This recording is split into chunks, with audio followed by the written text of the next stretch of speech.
And welcome. मैं हूं आराधना और आप देख रहे हैं बॉलीवुड का hottest news show planet Bollywood news. तो आइए सबसे पहले नजर डालते हैं आज की हेडलाइंस पर। बताएंगे फैंस ने कैसे पहचाना रणबीर के नाम पर एक ब्रांड से मिला धोखा, और साथ ही दिखाएंगे आपको ऐसी कुछ सिजलिंग हॉट स्टोरीज जिन्होंने इस हफ्ते क्रिएट किया है maximum buzz. Planet Bollywood news की शुरुआत रणबीर कपूर के नाम पर रिसेंटली खेले गए एक खेल से। रिसेंटली एक ब्रांड ने रणबीर के फैन फॉलोइंग को अपने प्रोडक्ट को प्रमोट करने के लिए यूज करना चाहा, पर उनका ये प्लान हो गया फेल। और अब आप भी देखिए कि फैंस ने कैसे पहचाना अपने फेवरेट स्टार के नाम पर हो रहा ये धोखा।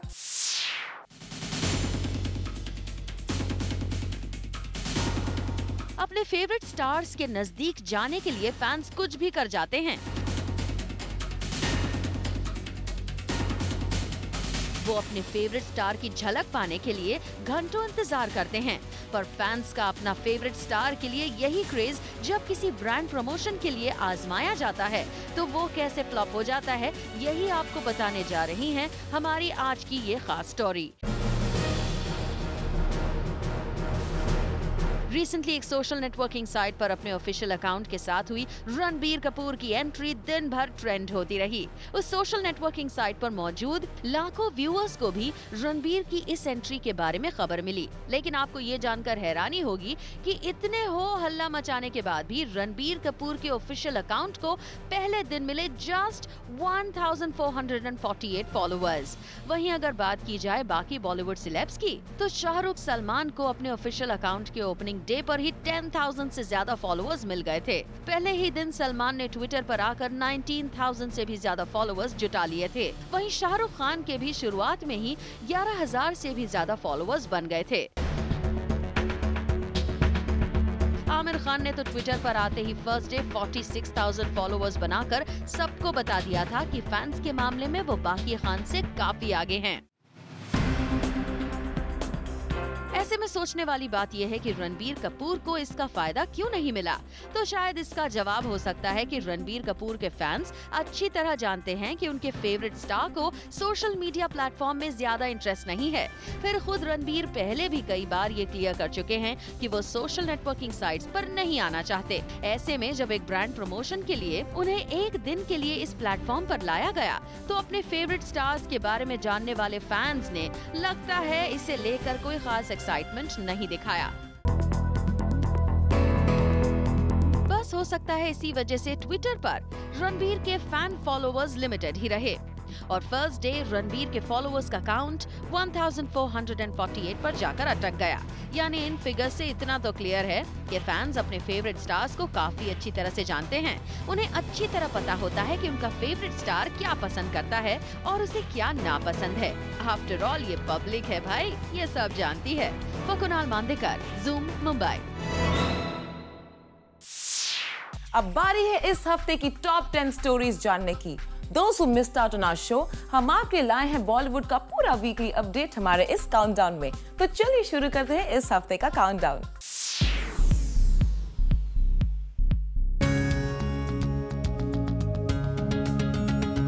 अजय देवगन का ये रियल लाइफ एटीट्यूड जगाने वाला काम करने की वजह से जैकलिन फर्नांडिस इस वीक के काउंटडाउन में आ गई हैं नंबर 10 की पोजीशन पर, क्योंकि रिसेंटली खबर आई है कि जैकलिन ने अजय देवगन के ऑपोजिट फिल्म करने से मना कर दिया है।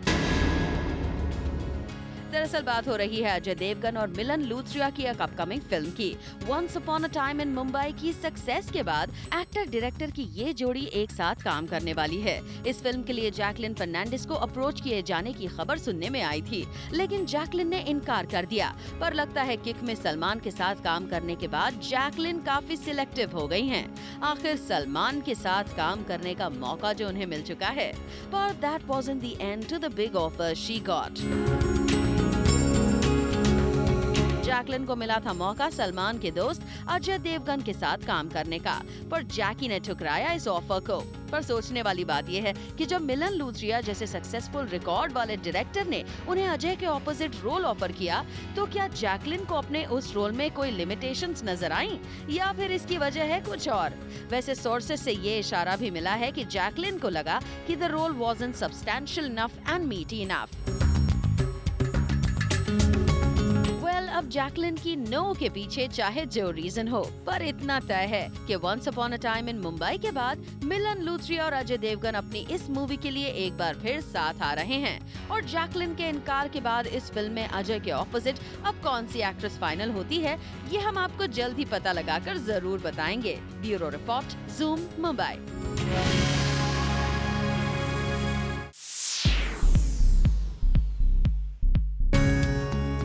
अपने सीनियर कलीग को एक रीसेंट अवार्ड्स नाइट में अवॉइड करने पर शाहिद कपूर ने इस वीक के काउंटडाउन में नंबर 9 की पोजीशन पर अपनी जगह पकड़ कर रख ली है। और ये बात इसीलिए बड़ी बन गई है क्योंकि करीना कनेक्शन की वजह से जब एक ही फंक्शन में मौजूद हो सैफ अली खान एंड शाहिद कपूर, तो दोनों का वहाँ होना बड़ी बात तो होगी ही। अगर ये दोनों स्टार्स एक दूसरे के आमने सामने आ जाएं, तो खुद ब खुद बन जाए एक बड़ी खबर। और अगर ये दोनों एक दूसरे को अवॉइड कर जाएं, तब भी ये बात बना जाए हेडलाइंस। और ऐसा ही सुनने में आया है एक रीसेंट अवार्ड्स नाइट के इनसाइड अपडेट में। जी हाँ, एक रीसेंट अवार्ड्स नाइट में मौजूद सोर्सेस की माने तो वहाँ शाहिद कपूर और सैफ अली खान दोनों ही स्टार्स मौजूद थे, लेकिन सैफ से सामना होने की प्रोबेबिलिटी को देखते हुए अपेरेंटली शाहिद कपूर ने बदल दिया अपना रास्ता। और बस शाहिद का यूँ सैफ को फेस करने से बचना बन गया एक बड़ी हेडलाइन। दरअसल एक रीसेंट अवार्ड फंक्शन पर शाहिद और सैफ दोनों ही मौजूद थे। कुछ ऐसी सिचुएशन आई कि ये दोनों एक दूसरे के सामने आ भी रहे थे, लेकिन अचानक से शाहिद ने नोटिस किया कि सैफ और वो आ सकते हैं फेस टू फेस, तो शाहिद रास्ता बदलकर बैक स्टेज की तरफ चले गए। इतना ही नहीं, इनसाइडर्स का तो ये भी कहना है कि अवार्ड फंक्शन पर इन दोनों स्टार्स ने एक ही वैनिटी वैन शेयर की, मगर टाइम अलग अलग होने की वजह से उनको इस बात की खबर तक नहीं लगी। अब सुनने में तो ये भी आ रहा है कि करीना कपूर बहुत जल्द यूएसएस फिल्म में काम करने वाली हैं, जिसमें कि शाहिद कपूर भी हैं। अब यहाँ तो शाहिद ने इस बात को अवॉइड कर दिया, मगर वी वंडर अगर कभी सेट पर ये दोनों साथ आ गए तो क्या होगा। For Chetna Singh, Zoom Mumbai.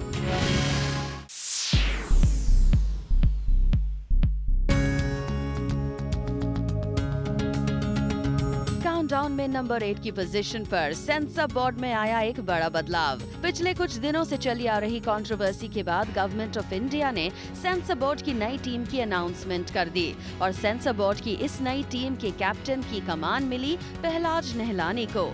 जी हाँ, अब से पहले तक सेंसर बोर्ड की चेयरमैन रही लीला सैमसन के रेजिग्नेशन के बाद पहलाज नेहलानी को सेंसर बोर्ड का न्यू चेयरपर्सन अपॉइंट किया गया, लेकिन बवाल फिर भी कम नहीं हुआ। कहा जा रहा है पहलाज नेहलानी पीएम नरेंद्र मोदी की लोकसभा कैंपेन टीम के एक अहम मेंबर रह चुके हैं। पहलाज नेहलानी ने ही हर घर मोदी कैंपेन को डिजाइन किया था। साफ है, पहलाज नेहलानी के चेयरमैन बनने से पहले ही सेंसर बोर्ड की नई टीम पर आरोप लगने लगे हैं। वैसे एक न्यूज़पेपर को दिए इंटरव्यू में पहलाज नेहलानी का साफ कहना है कि सेंसर बोर्ड को लेकर कंट्रोवर्सीज जानबूझकर खड़ी की जा रही हैं और खास करके एक्स चेयरपर्सन के लगाए गए सारे आरोप बेबुनियाद हैं। ये कंट्रोवर्सी अभी थमती हुई नहीं दिख रही है। आरोप और प्रत्यारोप का दौर जारी है। देखने वाली बात होगी सेंसर बोर्ड के न्यू चेयरपर्सन इस पूरी कंट्रोवर्सी से सेंसर बोर्ड को कैसे निकालते हैं।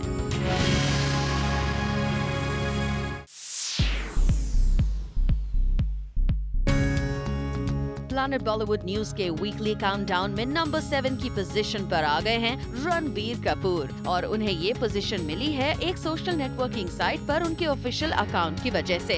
जी हाँ, रणबीर कपूर ने बहुत पहले कहा था कि वो कभी सोशल नेटवर्किंग साइट्स ज्वाइन नहीं करेंगे और अब भी कई इवेंट्स पर Ranbir has maintained his stance on the same. पर रणबीर ने अपना ही बनाया हुआ रूल तोड़ दिया। उनकी सोशल नेटवर्किंग साइट पर हुई एंट्री दिन भर उस साइट पर ट्रेंड होती रही, लेकिन गौर करने वाली बात ये थी कि उनका ये ऑफिशियल ट्विटर अकाउंट था जस्ट फॉर अ डे और उनके अकाउंट का ट्विटर पर ट्रेंड होना भी शायद इसी वजह से हुआ कि उनके फैंस भी सरप्राइज थे अपने इस फेवरेट स्टार को इस प्लेटफॉर्म पर देखकर।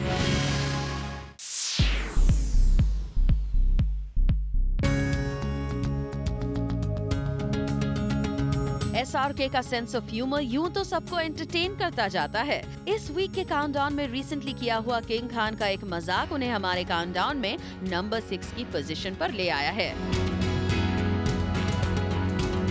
रिसेंटली एक अवार्ड नाइट पर शाहरुख खान ने अपने बॉलीवुड फ्रेंड्स का जमकर मजाक बनाया। अपने से जूनियर ही नहीं बल्कि सीनियर एक्टर्स भी शाहरुख खान के सेंस ऑफ ह्यूमर के टारगेट बने रहे। वैसे तो यहाँ प्रेजेंट ज्यादातर स्टार्स ने शाहरुख खान के इन फनी कमेंट्स को स्पोर्टिंगली लिया, लेकिन सोर्सेज की माने तो शाहरुख खान का एक मजाक बॉलीवुड की एक एक्ट्रेस को बिल्कुल पसंद नहीं आया। हम बात कर रहे हैं बॉलीवुड की सीनियर एक्ट्रेस तब्बू की। दरअसल शाहरुख खान यहाँ फिल्म हैदर के बारे में बात कर रहे थे और मजाक में उन्होंने यहाँ कह दिया कि फिल्म में तब्बू और शाहिद का रिलेशन क्या है, उन्हें कुछ समझ नहीं आया। शाहरुख खान के इस मजाक से जहाँ लोगों को बहुत जोर की हंसी आई, वहीं तब्बू को ये मजाक बिल्कुल पसंद नहीं आया।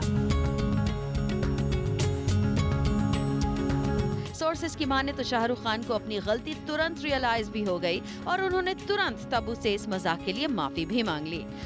चलिए वी होप शाहरुख खान के इस मजाक को तब्बू ने ज्यादा सीरियसली नहीं लिया होगा और ये मामला SRK के माफी मांगने के बाद वहीं खत्म हो गया होगा। प्लैनेट बॉलीवुड न्यूज में फिलहाल वक्त है एक छोटे से ब्रेक का, बट डोंट गो एनीवेयर क्योंकि our countdown is not over yet.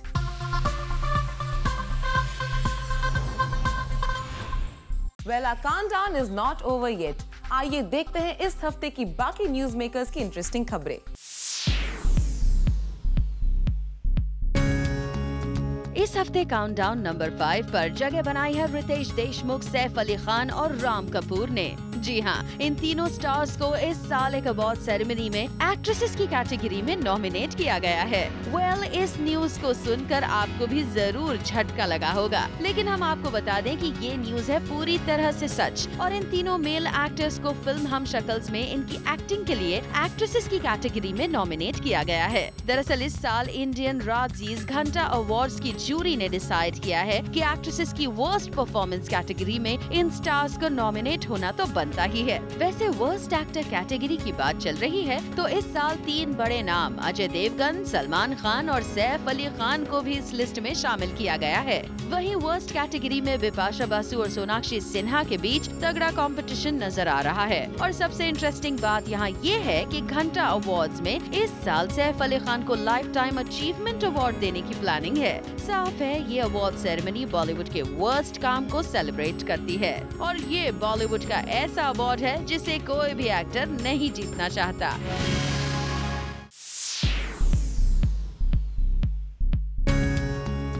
Countdown पर इस हफ्ते नंबर 4 की पोजीशन पर छाए रहे शाहिद कपूर। कौन सी नेबर है? कौन है मेरे नेबर? कौन है आप बता दीजिए। सुश्री प्रियंका चोपड़ा। हाँ, तो क्या हो गया उनके बारे में? ऐसा लोग ऑब्जर्व कर रहे थे कि हमेशा ऐसे कुकिंग में ऐसा हो रहा था कि वो आगे जा रही थी और आप पीछे आ रहे थे। कुछ कर कहने को नहीं है, कुछ कहानी बनाने को नहीं है, तो कुछ भी बोल रहे हो आप। रेड कार्पेट पर एक्शन शाहिद करते हैं और जब कोई सवाल पूछे तो नाराज हो जाते हैं। चलिए कोई बात नहीं, समझा जा सकता है, पर ये बात आखिर आई कहां से, जरा ये भी समझा देते हैं। कल रात को शाहिद कपूर पहुंचे गॉर्स present 60th Britannia Filmfare awards in association with Revlon की प्री अवार्ड पार्टी में। उनकी पड़ोसन और अच्छी दोस्त प्रियंका चोपड़ा भी रेड कार्पेट पर बस उनसे कुछ ही वक्त पहले पहुंची थी। प्रियंका रेड कार्पेट पर मीडिया से बातें कर रही थी, तभी वहां पहुंचे शाहिद ने जब प्रियंका को वहां पर देखा तो वो सीधे वहां आने की बजाय तब तक किसी से बातें करते रहे जब तक कि प्रियंका वहां से अंदर नहीं चली गयी। ये एक्शन जब वहां मौजूद लोगों ने कैप्चर करके शाहिद से पूछा ही था तो शाहिद को थोड़ा गुस्सा आ गया। बोले तो आपसे सहमति और पुष्टि के लिए बात की। It's called coincidence, my friend. Nothing more than that. कुछ और पूछ ले यार। गुस्सा आने की भी कई वजह होती हैं, पर अंदर की सच की बात ये है कि इस पूरे इवेंट में ना तो प्रियंका ने शाहिद की तरफ देखा और ना ही शाहिद ने प्रियंका से बात करने में कोई इंटरेस्ट दिखाया। पूरी शाम बीत गई पर शाहिद प्रियंका की इस इवेंट पर ये कहानी इससे ज्यादा ना बढ़ सकी। शाहिद ने बात की प्रियंका की मम्मी से, उनका हालचाल जाना, तो बदले में उन्होंने भी शाहिद को उनके लास्ट रॉकिंग ईयर के लिए बधाई दी। शाहिद प्रियंका का यूं एक दूसरे से दूरी बनाए रखना हर किसी की नजरों में खटक गया।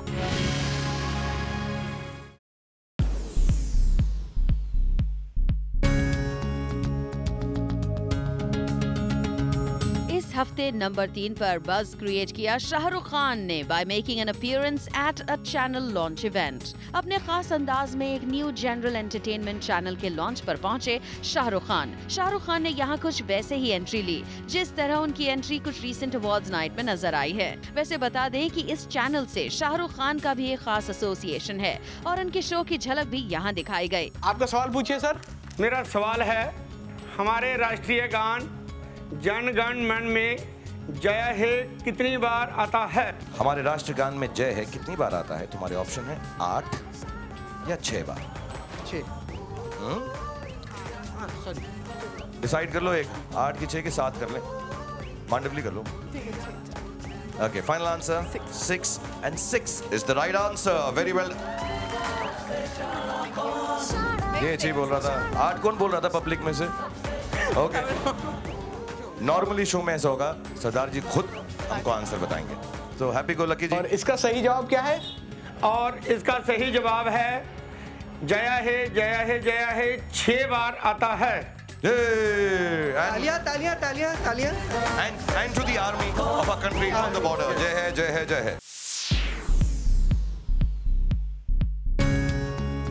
इस हफ्ते काउंटडाउन पर नंबर 2 की हाईलाइट बना एक रीसेंट अवार्ड फंक्शन, जहां हमने स्पॉट किया टाइगर श्रॉफ, निखिल द्विवेदी और राहुल रॉय जैसे स्टार्स को। ये अवार्ड सेरेमनी बॉलीवुड से नहीं बल्कि रियल एस्टेट से जुड़ी थी। यहाँ स्टार्स ने अवार्ड जीतने वाले लोगों को सम्मानित किया। इस अवार्ड नाइट पर टाइगर श्रॉफ ने अपनी अपकमिंग फिल्म्स के बारे में बातें की। साजिद सर की दूसरी पिक्चर कर रहा हूँ अभी, और वो भी एक एक्शन रोमांस स्टोरी है। साथ ही यहाँ पहुँचे निखिल द्विवेदी अपनी अपकमिंग फिल्म के बारे में कुछ भी बोलने से बचते रहे। नई फिल्म की शुरुआत हो गई है, बहुत ही उसका खुलासा अगर मेरे प्रोड्यूसर करें तो ज़्यादा अच्छा होगा। मैं अभी उसके बारे में नहीं बोलना चाहूँगा क्योंकि आई थिंक अगर बोल दिया तो आप कल से उस पर कंट्रोवर्सी खड़ी हो जाएगी। लेकिन किस तरह की फिल्म है, कुछ तो डिटेल अगर आप इंतज़ार कीजिए, आप जब अनाउंसमेंट होगा तो आप लोग सभी उसके ऊपर कम से कम 20 से 25 सवाल पूछेंगे, मुझे मालूम है। वेल निखिल, आपकी फिल्म्स कब आती हैं, कब चली जाती हैं, किसी को पता तक नहीं चलता। ऐसे में जितनी जल्द आप अपनी फिल्म के बारे में लोगों को बताएं, उतना बेहतर है। प्लैनेट बॉलीवुड न्यूज में फिलहाल वक्त है एक और छोटे से ब्रेक का, लेकिन आप कहीं मत जाइए क्योंकि ब्रेक के बाद भी बाकी है बहुत कुछ खास। सो स्टे विद अस।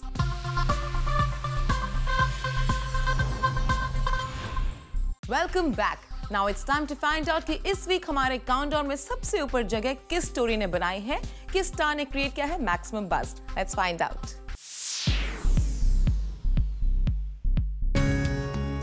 इस हफ्ते काउंटडाउन पर सबसे ऊपर जगह बनाई है मल्लिका शेरावत और उनके बड़ बोले अंदाज ने। प्रियंका भी ये फिल्म कर रही है मैडम जी, वो भी पॉलिटिशियंस पर ही आधारित है।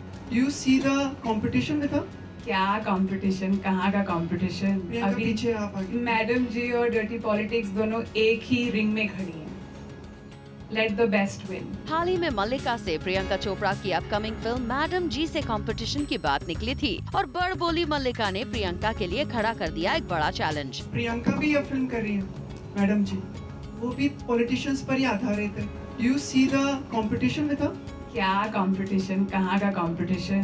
अभी पीछे आप आगे। मैडम जी और डर्टी पॉलिटिक्स दोनों एक ही रिंग में खड़ी हैं। Let the best win. बस मल्लिका का यूं प्रियंका को चैलेंज देते हुए कुछ बोलना था कि बन गई बॉलीवुड की एक बड़ी हेडलाइन। बनती भी कैसे ना, मल्लिका इन दिनों काफी बड़े बड़े बोल जो बोल रही हैं। हाल ही में मल्लिका ने फॉरेन मिनिस्टर बना दिए जाने की विश भी मांगी थी और क्वाइट रिसेंटली कुछ पॉलिटिशियंस पर कमेंट कर डर्टी पॉलिटिक्स की भी शुरुआत की थी और अब लगता है डर्टी पॉलिटिक्स के बहाने उन्होंने साधा है प्रियंका चोपड़ा पर निशाना। प्रियंका भी ये फिल्म कर रही है मैडम जी, वो भी पॉलिटिशियंस पर ही आधारित है। You see the competition with her? क्या कंपटीशन, कहाँ का कंपटीशन? अभी पीछे आप आगे। मैडम जी और डर्टी पॉलिटिक्स दोनों एक ही रिंग में खड़ी हैं। Let the best win. Dirty politics का कोई कंपटीशन नहीं है और मैडम जी तो बिल्कुल भी नहीं है competition. Well with this it's a wrap. Planet Bollywood news में कल हम फिर लौटेंगे लेकर बॉलीवुड की और भी latest news and gossip. Till then keep watching Zoom, India's number 1 Bollywood channel.